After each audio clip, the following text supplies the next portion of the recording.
gigante. E aí agora eu vou trazer uma da STX. Da STX, tá? STX tá bem forte contra o Bitcoin.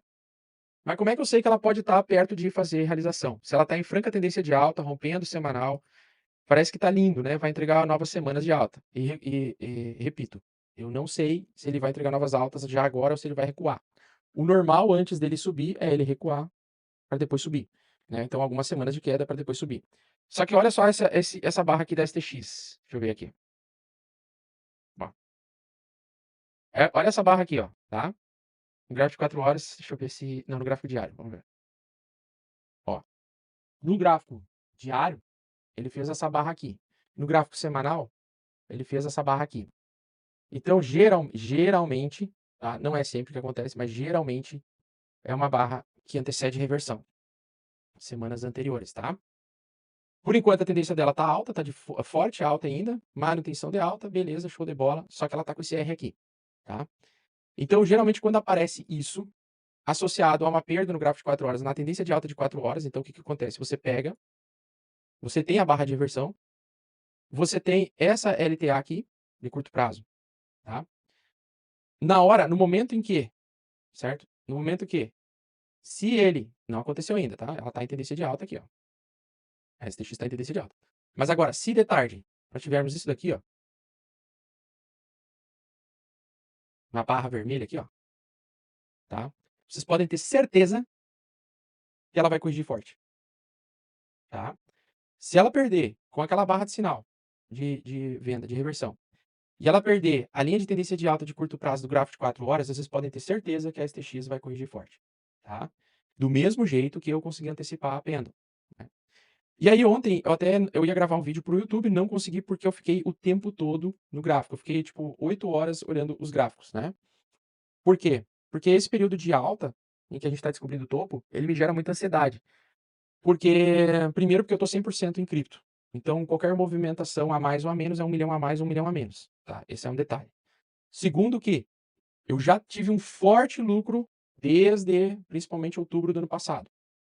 E aí, tem um momento em que, cara, quando você dobra teu capital, triplica teu capital, esse lucro você quer proteger esse lucro. Por quê? Porque você não quer voltar no tempo e encarar uma queda de 50% na tua cara num dia para o outro, certo? Principalmente para quem movimenta acima de R$ 1 milhão ou acima de US$ 1 milhão, tá? Então, quando isso acontece, você fica muito mais ligado e muito mais atento a possíveis reversões. Então é o seguinte, no Ethereum contra Bitcoin, aliás, no Bitcoin contra o dólar, nós temos aqui mercado lateral, então claramente mercado lateral, compra aqui em 50.800, vende em 52.600, compra em 50 mil, pá, pá, pá, ele fica ali lateral, tá? A gente não sabe para qual lado ele vai ir, a gente não sabe para qual lado ele vai ir primeiro. Conforme eu já expliquei para vocês, o melhor é que ele vá para baixo primeiro, remova o excesso de apostadores de alta do mercado e depois ele vá para cima. Se ele for para cima, se ele for para 56, tem que ficar ligado que provavelmente ele vai rasgar para baixo depois, tá? Porque ele vai ter uma busca de liquidez aqui, tá? E quando o mercado lateraliza assim em topo, ele é bom para as altcoins sobem, mas quando as altcoins não, elas param de subir e elas começam a corrigir antes do Bitcoin, a gente até pode ir lá no total de moedas, ó, a gente pode ir no total de moedas e a gente pode ver o seguinte, nós tivemos barra de reversão, barra de sinal de reversão, tivemos ela aqui, tá? Tivemos outra semanal, se eu não me engano, aqui. Aqui, ó. Essa aqui é a mais bonita, ó, tá? O que que acontece semanas após aparecer essa barra de venda aqui fodida, tá? O que que acontece? Geralmente o mercado sobe e depois vem rasgando para baixo, né? Então, agora, nós temos nesse canal de alta aqui, até a gente pode ajustar um pouquinho aqui para cima. Ó, teria até espaço para subir um pouquinho mais, para 2 trilhões, tá? Mas dá para ver claramente que a resistência dele, a resistência do total do mercado cripto é 2 trilhões. 2 trilhões. Então, o que acontece? Essa é uma barra aqui, ó, que se ela fechar essa semana desse jeito, né, com a sombra um pouquinho acima da outra, e voltando aqui para metade da barra, ela é praticamente uma barra de topo, tá? E aí, na semana seguinte, ela consolidaria o topo com uma grande queda, né? Então, semana seguinte, se ela fechasse hoje assim, né? Se ela fechasse hoje assim, claro que ainda ela só fecha no domingo, mas se ela fechasse assim, eu esperaria que semana que vem o mercado derreter se tivesse grande realização de lucro forte, tá? Voltando até a metade desse canal, que seria 1,6 trilhões aí, né? 1,6 trilhões.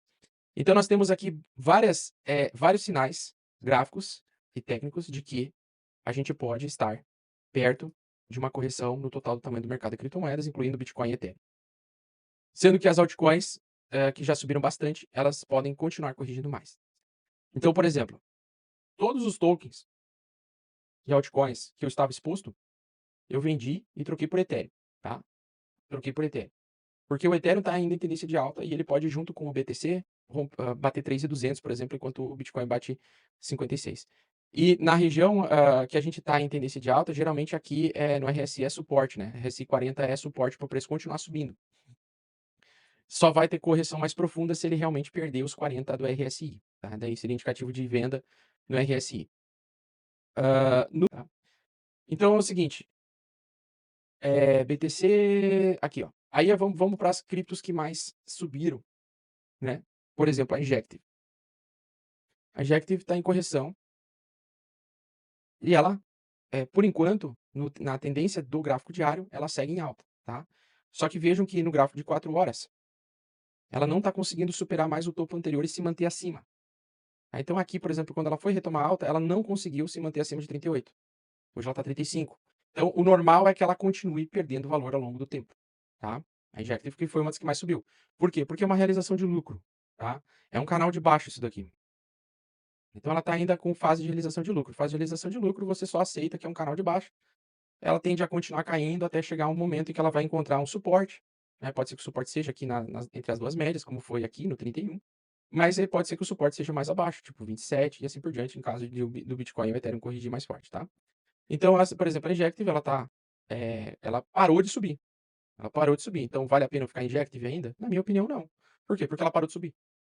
Eu prefiro ter Injective comprada a $39 ou $40 por unidade, no momento em que ela rompe esses topos aqui, sabendo que ela vai entregar uma nova pernada de alta, do que eu estar exposto comprando ela a 34, ou seja, comprando ela mais barato, sabendo que ela tem um risco maior de continuar caindo, tá? Então, presta atenção, eu prefiro comprar Injective a $40, sabendo que ela vai subir, tendo confirmação de alta, do que comprar ela a 34 ou a 35, sabendo que ela tem uma probabilidade maior de cair, tá? E foi essa a situação que eu cheguei com a Pendle aquele dia. Então, basicamente, a gente tem isso. Aí nós temos as outras aí que subiram bem. A própria STX está subindo bem. Nós temos a IMX aqui, ó. IMX. Ó, no gráfico de 4 horas, ela perdeu a média aqui 21 barras de 4 horas. Eu prefiro estar exposto nela novamente se ela voltar acima dessa barra. Enquanto ela está se mantendo abaixo dessa barra, o risco dela vir buscar as linhas inferiores é maior do que ela encontrar novos topos, tá? Sem contar que ela tem um suporte, é uma resistência antiga, em 2,50, que é o suporte mais forte dela, que está dentro das duas médias, a média 8 semanal e a média 14 semanal. Então eu prefiro estar fora dela, porque a chance dela vir para 2,50 hoje, pelo menos hoje, no que eu estou vendo agora, é maior do que ela entregar uma nova máxima, tá? Mas toda essa minha análise pode ir para o saco se fechar o dia com ela rompendo mais movimento de alta, tá? Mais movimento de alta, porque não fechou o gráfico diário. Esse é o grande problema de gravar de manhã. Análise de preço. Por quê? Porque de manhã cedo, aqui no Brasil, fecha às 9 horas da noite a barra. Às 21 horas da noite fecha a barra diária. E a barra diária ela é mais importante do que a barra de 4 horas, por exemplo. Então não dá para saber se, até o final do dia de hoje, a IMX vai derreter mais, se ela vai fechar com uma barra maior do que esse tamanho, se ela vai fechar desse tamanho que ela está agora, ou se ela vai conseguir se recuperar. Não tem como saber, tá? Acontece que o risco está muito grande. O risco o risco dela corrigir é maior do que o risco dela entregar uma nova máxima. É isso que é importante. Outra que eu saí esses dias e falei para os membros do canal e eu saí perfeito também, exatamente da mesma situação que a Pendle. BitTensor tal, foi uma excelente saída. Também consegui sair com ela no topo. Como? Porque eu saí nessa barra aqui, tá? Então eu saí ela a $639. Eu saí nessa barra aqui, ó, tá? E agora ela vale 578. E provavelmente ela pode cair um pouco mais, tal como aconteceu com a Pendle.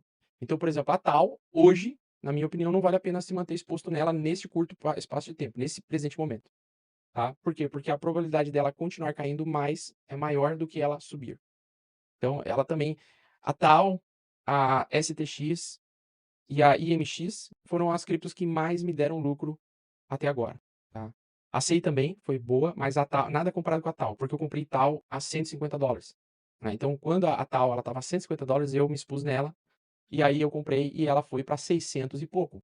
Então, é normal que tenha agora um período de correção, porque quem comprou a 150, comprou a $100, comprou $80, a BitTensor vai realizar agora. Tá normal. A fase de realização, ela acontece, é normal. O mercado anda em ondas. Eu nunca vi o mercado andar reto sem parar. É difícil ele ficar literalmente tantas semanas consecutivas em alta sem realização. Então a tal realizei perfeita, a Pendo realizei perfeita. Algumas altcoins, ontem eu realizei todas elas, na verdade, todas as altcoins. Me expus em uma que eu perdi. Eu me expus na Ronin, porque eu achei que a Ronin ia explodir em alta. E não foi o que aconteceu. Ela abriu em venda aqui. Fiquei receoso, fechei a operação com prejuízo de 10% no caso da Ronin, tá? Então, no da Ronin eu perdi uns pila. E aí faz parte da vida, né? A gente não consegue ganhar em todas as operações, todos os trades e assim por diante, tá?